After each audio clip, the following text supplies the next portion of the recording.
All right, everyone, it's your boy Genius out here at the range today on this beautiful sunny day that the Lord has made. Speaking of the Lord, if you don't know Jesus Christ as your Savior, be sure that you take care of that today, for the wages of sin is death, but the gift of God is eternal life through Jesus Christ. So if you don't know Him, make sure you take care of that today. If you don't know how, hit me up in the comment section. Shoot me an email at gsquaredtactical@gmail.com. And let's get that took care of today. Go over, consider supporting me on Patreon, $5 a month. You can cancel anytime. Also, the most that I would receive is if you went over to gsquaredtactical.com, checked out some of the gear, hats and shirts and things of that nature we have over there. And also, you can hit on the three little lines in the corner to pop down, say support the channel, and you can support me directly through the website there. I get the most of that money. Very little of it goes to fees or anything like that. You can also do super things.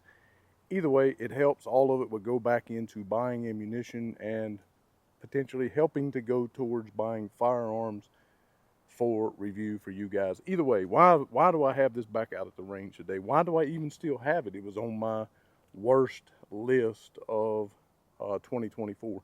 Why was that? Well, because of the trigger, number one, and number two, I had this issue where the slide lock was moving up and down, or should I say protruding away from the frame each time I would pull the trigger back. So of course I sent it back to Smith, and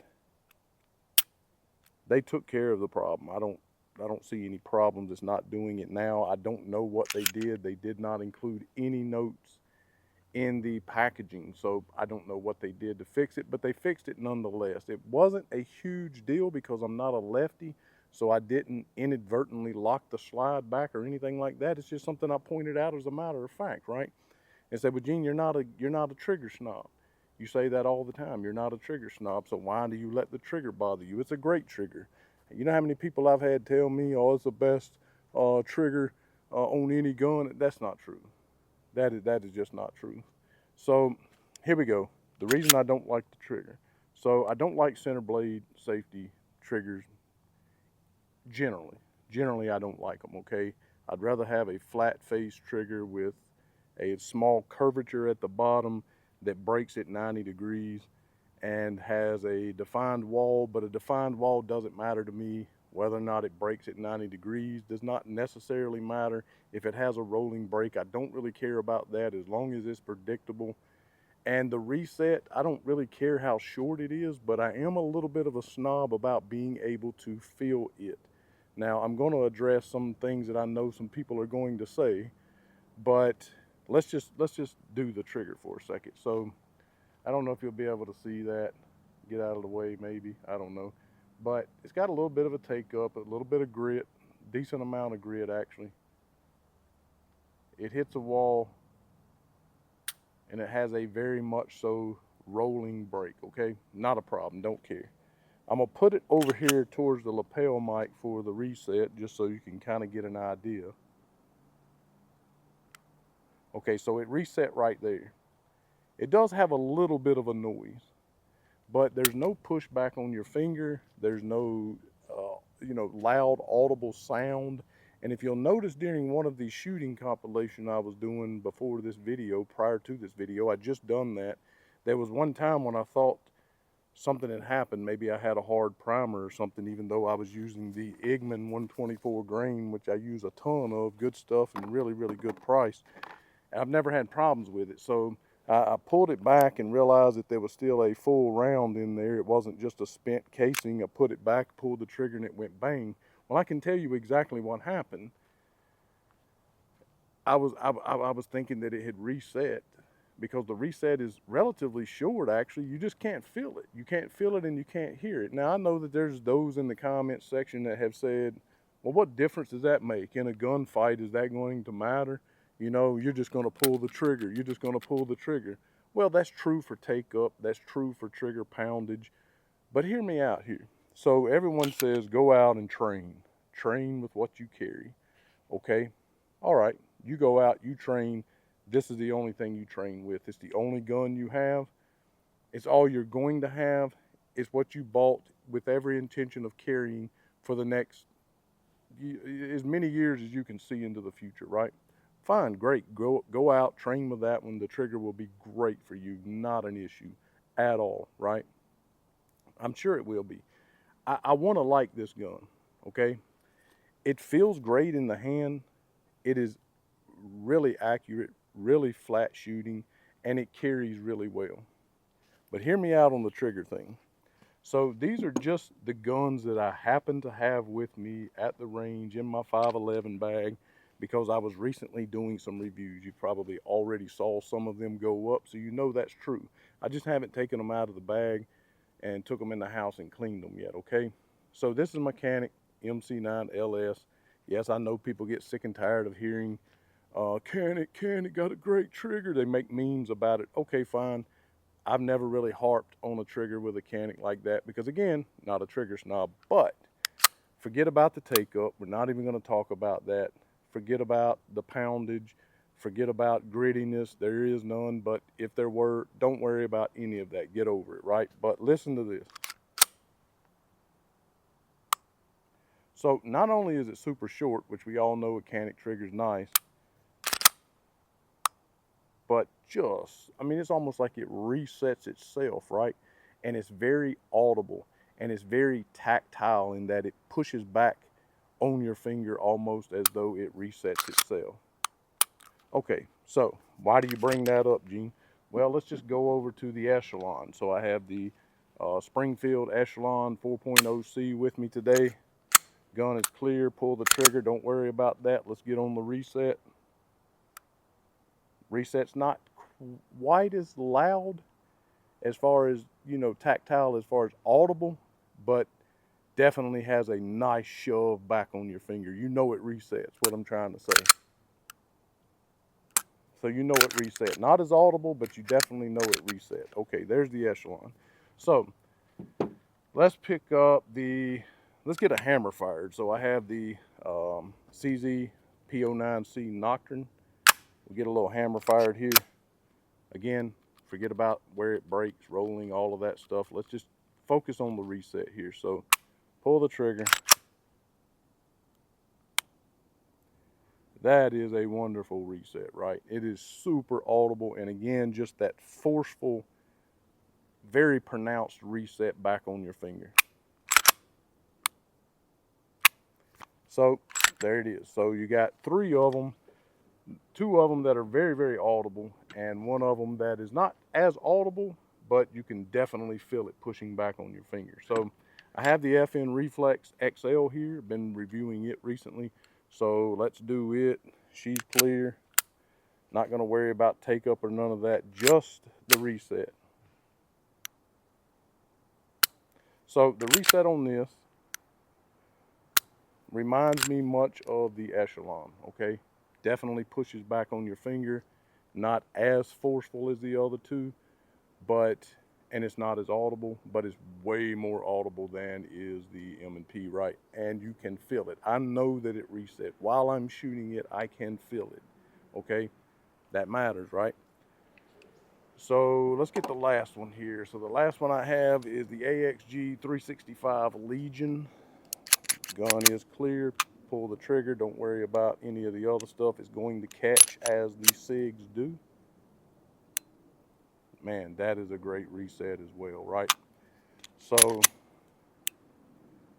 very, very nice sound, and it almost pushes your finger too far back, right? It almost propels it beyond the reset. Okay, so why do I bring that up? I bring that up because I would say 95% of the guns that I review have nice audible tactile resets, right? Or some type of reset that you can feel, that you and so with me, and this not being the only gun that I own, and me doing YouTube videos, right?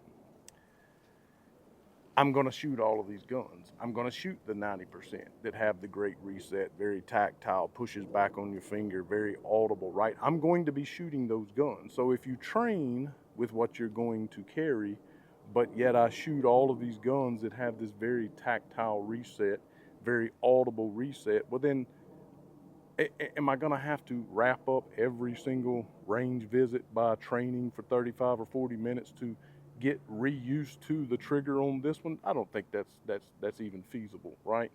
That's just stupid. And so for the average person, I believe this gun would be great. I do. Make sure you check on that slide lock thing there. Um, Make sure everything's good to go and functional on the gun. But I think you can trust the gun. I think it's a great carry option, weighted very well, and is a sexy gun.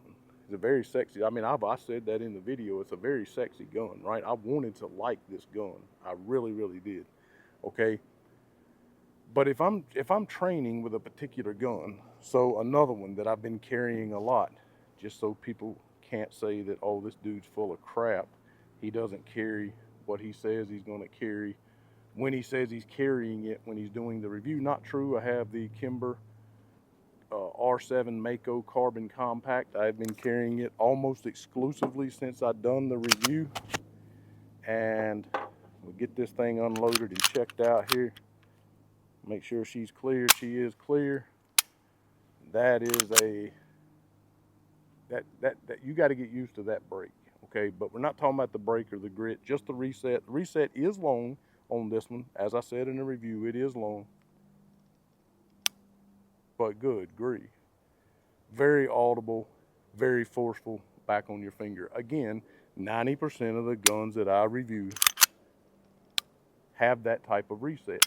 So I don't care anything about how short the reset is. I don't care anything about any of the grit unless it's just abundantly excessive, right?